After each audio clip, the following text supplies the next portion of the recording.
سورہ توبہ مدنی ہے، ہجرت کے 90 سال اس کا نزول ہوا۔ امام بخاری حضرت برہ رضی اللہ تعالیٰ عنہ سے روایت کرتے ہیں کہ قرآن کریم کی صورتوں میں سب سے آخر میں یہی صورت نازل ہوئی۔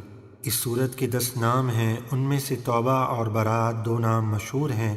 اس صورت کے شروع میں بسم اللہ نہیں لکھی جاتی۔ اس کی اصل وجہ یہ ہے کہ اس صورت کے ساتھ بسم اللہ نازل نہیں ہوئی، اور نبی کریم صلی اللہ علیہ وسلم نے بسم اللہ لکھنے کا حکم نہیں فرمایا۔ نیز حضرت علی المرتضیٰ کرم اللہ تعالی وجہہ الکریم نے فرمایا بسم اللہ امان ہے، اور یہ صورت امان اٹھانے کے لیے آئی، لہٰذا یہاں بسم اللہ نہ لکھی گئی۔ اعوذ باللہ من الشیطان الرجیم براءة من اللہ ورسولہ إلی الذین عاہدتم من المشرکین۔ اللہ اور اس کے رسول کی طرف سے ان مشرکوں سے بیزاری کا اعلان ہے جن سے تمہارا امن کا معاہدہ تھا اور وہ قائم نہ رہے۔ مشرکین عرب اور مسلمانوں کے درمیان امن کا معاہدہ تھا۔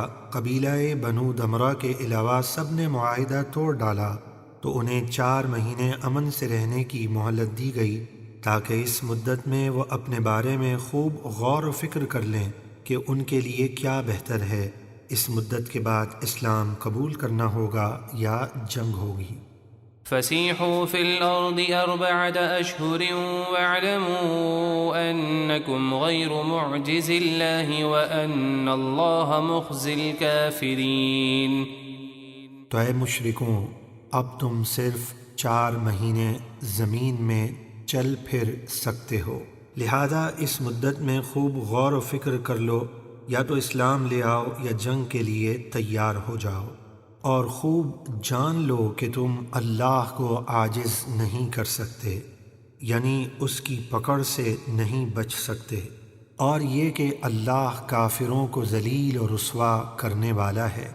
وَأَذَانٌ مِّنَ اللَّهِ وَرَسُولِهِ إِلَى النَّاسِ يَوْمَ الْحَجِّ الْأَكْبَرِ أَنَّ اللَّهَ بَرِيءٌ مِّنَ الْمُشْرِكِينَ وَرَسُولُهُ فَإِن تُبْتُمْ فَهُوَ خَيْرٌ لَكُمْ وَإِن تَوَلَّيْتُمْ فَاعْلَمُوا أَنَّكُمْ غَيْرُ مُعْجِزِ اللَّهِ وَبَشِّرِ الَّذِينَ كَفَرُوا بِعَذَابٍ أَلِيمٍ۔ اور حج اکبر کے دن، اس زمانے میں عمرے کو چھوٹا حج کہا جاتا تھا، اس لیے حج کو حج اکبر فرمایا گیا۔ تمام لوگوں میں اللہ اور اس کے رسول کی طرف سے اعلان ہے کہ اللہ اور اس کے رسول مشرکوں سے بیزار ہیں، یعنی اللہ اور اس کے رسول کا عہد شکن مشرکوں سے اب کوئی معاہدہ باقی نہ رہا۔ تو اگر تم اب بھی کفر و ظلم سے توبہ کر لو تو یہ تمہارے لیے بہتر ہے، اور اگر تم نہ مانو تو جان لو کہ تم اللہ کو عاجز نہیں کر سکو گے، یعنی عذاب سے نہیں بچ سکو گے۔ اور اے حبیب، کافروں کو دردناک عذاب کی خوشخبری سنا دیجیے۔ إِلَّا الَّذِينَ عَاهَدتُّم مِّنَ الْمُشْرِكِينَ ثُمَّ لَمْ يَنكُثُوكُمْ شَيْئًا وَلَمْ يُظَاهِرُوا عَلَيْكُمْ أَحَدًا فَأَتِمُّوا إِلَيْهِمْ عَهْدَهُمْ إِلَى مُدَّتِهِمْ إِنَّ اللَّهَ يُحِبُّ الْمُتَّقِينَ۔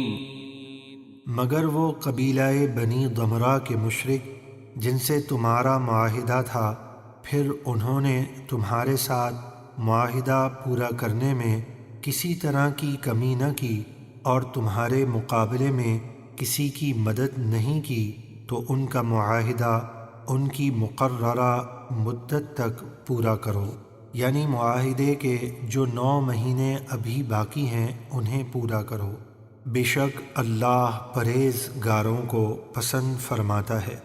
فَإِذَا سَلَخَ الْأَشْهُرُ الْحُرُمُ فَاقْتُلُوا الْمُشْرِكِينَ حَيْثُ وَجَدتُّمُوهُمْ وَخُذُوهُمْ وَاحْصُرُوهُمْ وَاقْعُدُوا لَهُمْ كُلَّ مَرْصَدٍ فَإِن تَابُوا وَأَقَامُوا الصَّلَاةَ وَآتَوُا الزَّكَاةَ فَخَلُّوا سَبِيلَهُمْ إِنَّ اللَّهَ غَفُورٌ رَّحِيمٌ۔ پھر جب مہلت کے 4 حرمت والے مہینے گزر جائیں تو جنہوں نے عہد شکنی کی ان مشرکوں کو جہاں چاہو انہیں وہیں قتل کر دو اور انہیں پکڑو اور قید کرو اور ہر جگہ ان کی طاق میں بیٹھو۔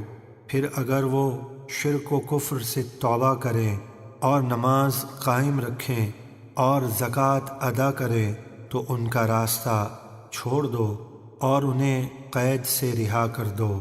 بے شک اللہ بہت بخشنے والا نہایت مہربان ہے۔